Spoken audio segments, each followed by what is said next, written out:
Assalamualaikum warahmatullahi wabarakatuh. Rekan-rekan guru sekalian, apa kabarnya pada hari ini?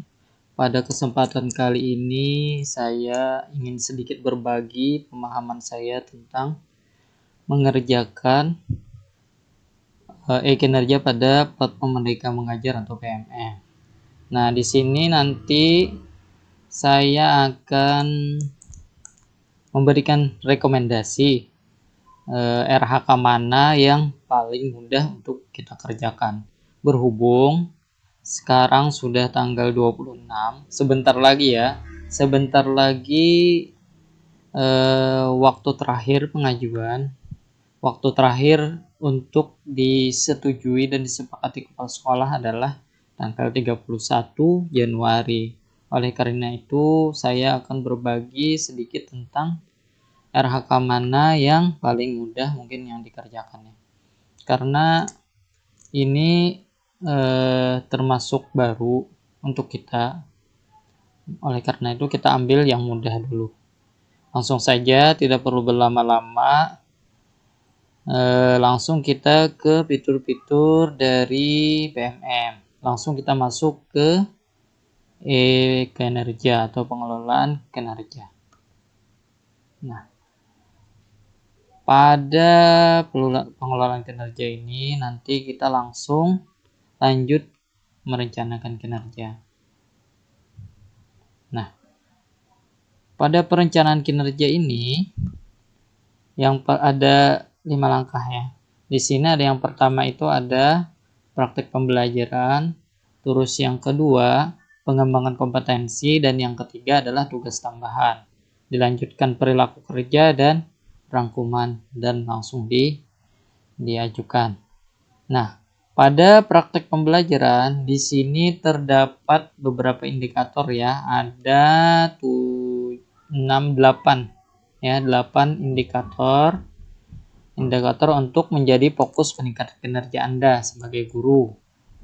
Di sini sudah terintegrasi dengan rapor pendidikan satuan pendidikan Anda ya. Jadi kita mudah, tidak perlu memilih, tidak perlu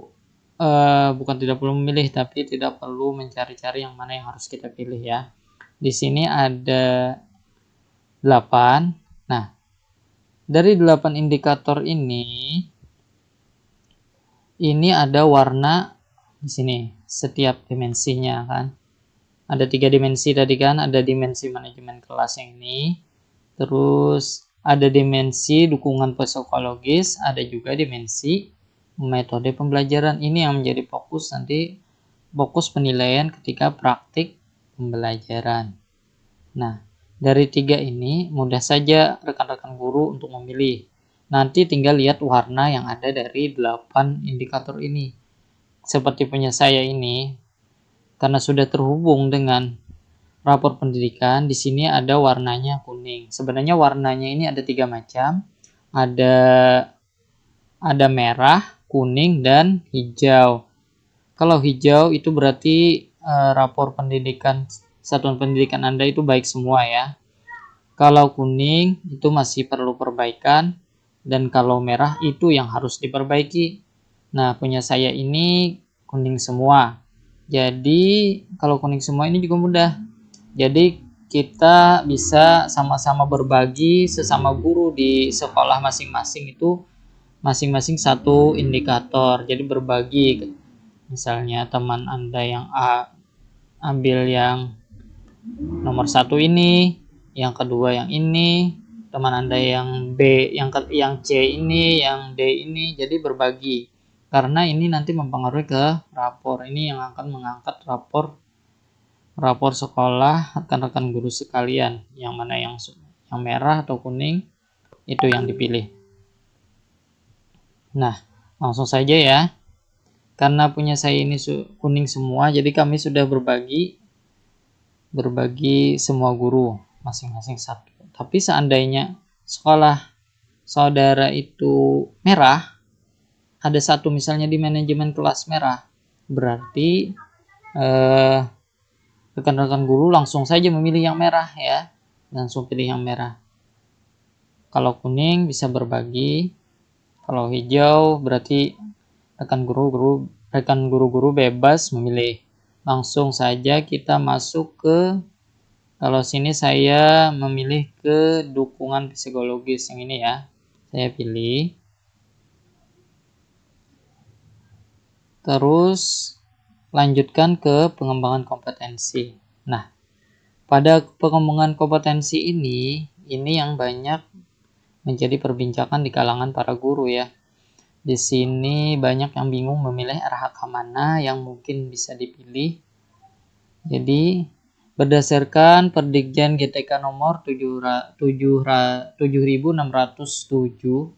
garis miring B B1 garis miring HK.03 garis miring 2023 di sini rekan-rekan guru Anda diharapkan memiliki minimal 32 poin per semester. Jadi setiap semester memilih minimal 32 poin dan bisa maksimalnya 128. Nah, jadi di sini saya memiliki rekomendasi untuk rekan-rekan guru sekalian yang kesulitan memilih atau takut tidak bisa mencapai atau istilahnya itu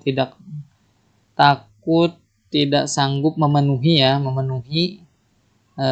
RHK yang telah dipilih. Karena saya ada 2 yang saya rekomendasikan. Kita langsung ke indikator RHK-nya di sini tentang poin-poinnya ya. Nah, dari sini saudara rekan guru sekalian tuh bisa memilih ya. Cuma di sini masih secara umum. Jadi kita tidak tahu harus memilih yang mana. Takutnya itu yang tidak bisa kita pilih. Karena indikator RHK yang ada di sini tidak semuanya rekan guru itu bisa memilih ya. Ada yang khusus kepala sekolah, ada yang khusus guru penggerak mungkin, ada yang khusus guru ahli. Ya, jadi beda-beda. Jadi tergantung dari akun guru masing-masing. Di sana ketahuan kita tidak bisa sembarang memilih.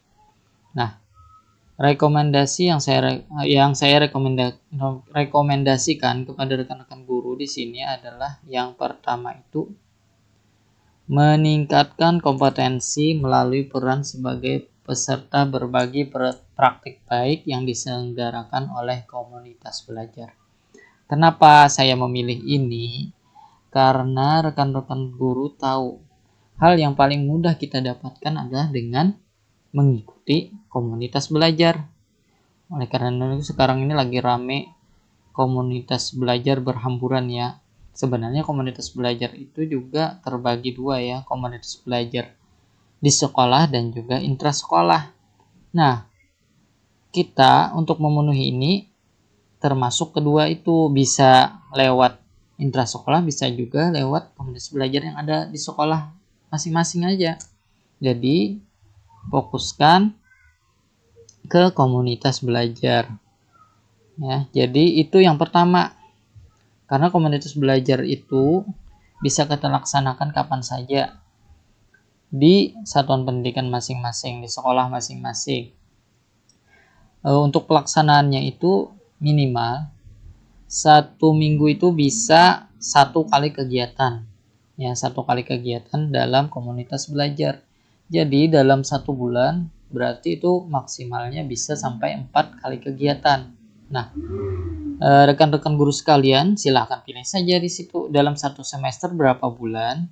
Di situ kalian bisa memaksimalkannya. Kegiatan komunitas belajar itu bisa sampai 8 kegiatan ya.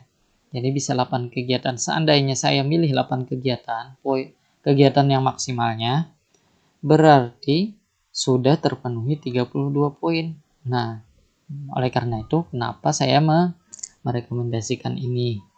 Sudah 32 poin, sudah mencapai standar minimal. Sedangkan komunitas belajar ini kan yang paling mudah kita capai, karena kita bisa secara umum lewat PMM sendiri kan, kita bisa mengikuti komunitas-komunitas belajar lain. Kegiatan webinarnya ada. Jadi selama dilaksanakan komunitas belajar, itu sudah bisa masuk ke RHK yang ini, yang 4 poin. Ya. Jadi baik itu kegiatan yang ada di sekolah, yang penting nanti dibuat sertifikatnya. Maksudnya komunitas belajarnya yang membuat sertifikatnya. Kop sertifikatnya ya. Jadi atas nama komunitas belajar semuanya masuk ke sini. Entah itu komunitas belajar di luar sekolah atau juga yang di dalam sekolah. Jadi umum. Contohnya rekan-rekan guru kan lagi rame yang mengikuti misalnya kombel di mana yang ada di PMM itu kan banyak melaksanakan webinar. Tinggal ikuti aja itu. Kalau rekan-rekan guru mengikuti sampai 8 kegiatan dari webinar itu, webinar yang ada di PMM yang diselenggarakan Kombel, maka sudah tercapai 32 ini. Jadi itulah mengapa saya merekomendasikan poin ini. Terus sebenarnya ini kan untuk RHK yang pertama ini sudah bisa terpenuhi minimal. Cuma saya ada satu lagi rekomendasi untuk rekan-rekan guru. Nah, rekomendasi yang kedua itu adalah yaitu meningkatkan kompetensi melalui peran sebagai peserta pelatihan mandiri sesuai model kompetensi guru, kepala sekolah dan pengawas sekolah. Ini 8 poin ya. Ini adalah topik pelatihan mandiri yang ada di PMM, yaitu setelah kita menyelesaikan aksi nyata nantinya ya. Setelah menyelesaikan aksi nyata, kita mendapatkan sertifikat. Kenapa saya rekomendasikan ini? Karena sebaiknya, khususnya nanti yang mungkin guru yang sudah bersertifikasi, sebaiknya mengerjakan ini. Kalau nantinya dituntut ya, atau dituntut untuk minimal 1 ya kegiatan pada topik pelatihan mandiri. Jadi saya sarankan minimal mengambil 1. Jadi ini sesuai kebutuhan. Kalau rekan-rekan guru bisa mengerjakan lebih dari 1 itu bagus. Cuma minimal ada 1 topik yang diselesaikan dalam 1 semester. Jadi itu saran saya ya. Jadi cukup 2 RHK ini saja rekan-rekan guru sekalian. Kombel dan pelatihan mandiri. Kombel ini yang paling mudah dicapai. Cuma kalau bisa jangan cuma kombel gitu kan. Jangan cuma kombel yang dipilih. Kombel bisa kombel di sekolah masing-masing atau kombel intra sekolah. Ya, mungkin itu saja rekan-rekan guru sekalian yang dapat saya rekomendasikan. Mengingat kita sebentar lagi kan sudah batas waktu pengajuan dan batas waktu yang harus disepakati oleh guru dan kepala sekolah. Nah, lanjutnya kita masuk ke tugas tambahan. Nah, untuk tugas tambahan ini, tugas tambahan hanya opsional ya. Jadi ini boleh diisi dan boleh tidak. Jadi sesuaikan dengan SK yang diberikan oleh atasan di satuan pendidikan Anda. Jadi di sini tidak wajib, cuma kalau ada silakan diisi. Di sini misalnya saya mengisinya RHK-nya itu untuk yang pilih yang untuk semua jenjang, meningkatkan kinerja satuan pendidikan melalui pelaksanaan tugas tambahan sebagai pembina ekskul ya. Di sini juga banyak menunya, ada yang jadi operator atau bendahara sesuai jenjang ya. Kalau rekan-rekan guru itu guru SMP, di sini ada pilihannya. Cuma ini tadi tidak wajib, hanya opsional. Jadi misalnya ada SK-nya dan bisa menyediakan laporannya, silakan diisi ya. Jadi sesuaikan dengan sekolah masing-masing. Terus kita lanjutkan rekan-rekan guru sekalian. Kita lanjut ke perilaku kerja. Kita masuk ke perilaku kerja.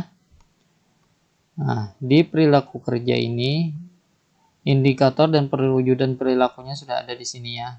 Jadi ada aspek berakhlak ya. ada berorientasi pelayanan, akuntabel, kompeten, harmonis, loyal, adaptif, kolaboratif. Nah, itu silakan diisi masing-masing. Di sini isi pilih sesuaikan saja ya. Misalnya saya memilih melakukan perbaikan terus-menerus terhadap kompetensi dan perilaku kerja, bagaimana mewujudkannya? Jadi di sini bagaimana kita menerapkan itu, misalnya berupaya memperluas wawasan kualitas pelayanan. Nah, jadi pilihannya tidak wajib ya. Maksudnya bukan tidak wajib, pilihannya bebas. Bagaimana Anda akan menerapkan perilaku tersebut dalam kehidupan sehari-hari? Itu pilih sesuai yang rekan-rekan guru mau ya. Tidak harus ini tidak. Jadi kalau saya di sini sudah mengisi ya. Kalau akuntabel ini yang melaksanakan tugas dengan jujur, tanggung jawab, cermat, disiplin, dan berintegritas. Di sini perwujudan perilakunya adalah melaksanakan pekerjaan sesuai dengan ketentuan. Kalau kompeten di sini saya memilih melaksanakan tugas dengan kualitas terbaik. Perwujudannya nanti yang dinilai oleh kepala sekolah, melaksanakan rencana kerja atau anggaran sesuai target yang ditetapkan. Ya. Nah, dan seterusnya. Ya, harmonis, membangun lingkungan belajar yang kondusif. Perwujudannya berinteraksi dengan rekan kerja, atasan, peserta didik, dan masyarakat dunia kerja dengan sopan dan junjung tinggi etika. Kalau ini, jadi setiap indikator perilaku itu ada juga pilihan perwujudannya. Jadi jangan khawatir, tinggal pilih saja rekan-rekan guru sekalian. Yang anggap selesai ya, sesuaikan dengan pilihan rekan-rekan guru. Selanjutnya selesai ya, ke tahap yang terakhir yaitu ke rangkuman. Di rangkuman ini silakan rekan-rekan guru mencek ya dari yang pertama ini tadi untuk praktik pembelajaran. Di situ ada indikatornya, target. Dijelaskan di situ target kualitasnya, bukti dukungnya.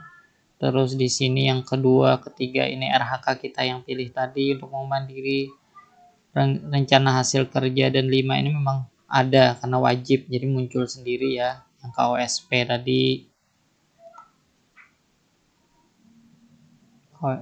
bukan 5 dan 6 ya. Nah, yang KOSP dan rangkuman kehadiran itu memang wajib. Terus hasil kerja tambahan ini sesuai yang kita pilih tadi ya, yang opsional tadi. Nah, jadi ini rangkumannya. Habis itu lanjutkan, ajukan. Nah, silakan diajukan. Selesai ya.